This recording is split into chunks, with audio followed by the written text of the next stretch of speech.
Pengurus LP3KD Maluku Tenggara resmi dilantik.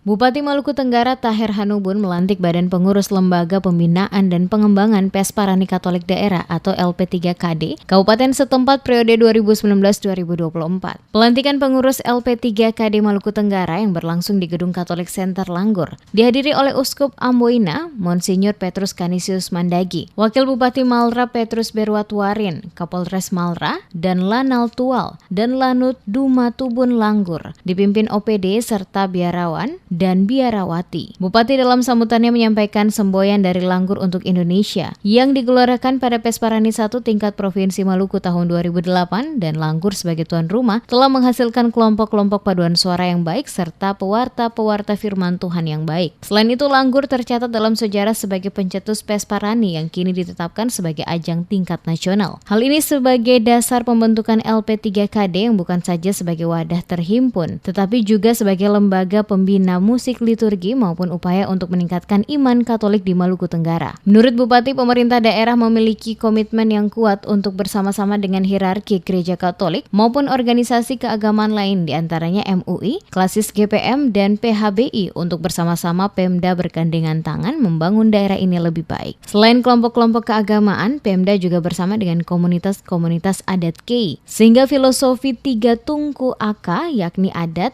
kupni, aingam akan terbingkai menjadi satu di daerah ini. Acara pelantikan Badan Pengurus Lembaga Pembinaan dan Pengembangan Pesparani Katolik Daerah juga dirangkai dengan pemberian hibah Gedung Katolik Center dari Pemda dan masyarakat Maluku Tenggara kepada Keuskupan Amboina untuk dimanfaatkan sebagaimana mestinya. Taher juga memohon restu dari Uskup agar bersama-sama dengan panitia pembangunan Gereja Katedral Langgur serta seluruh umat untuk menyelesaikan pembangunan gedung gereja tersebut. Ia bersama Wakil Bupati berkomitmen dengan bantuan dan dukungan Uskup dan para imam, gedung gereja Katedral Langgur ini dapat diselesaikan pada waktunya. Pada kesempatan yang sama, Uskup Amboina Monsinyur Petrus Canisius Mandagi mengatakan, pemerintah dan masyarakat Kota Langgur harus bangga karena penyelenggaraan Pesparani Katolik secara nasional berawal dari ibu kota Maluku Tenggara tersebut. Diharapkan dari Langgur akan lahir musikus gerejawi, paduan suara yang hebat dan menjadi kebanggaan Keuskupan Amboina. Selain itu juga Uskup Mandagi berharap kepada Wakil Uskup dan para pastor di Maluku Tenggara dapat menjaga Katolik Center Langgur dengan baik.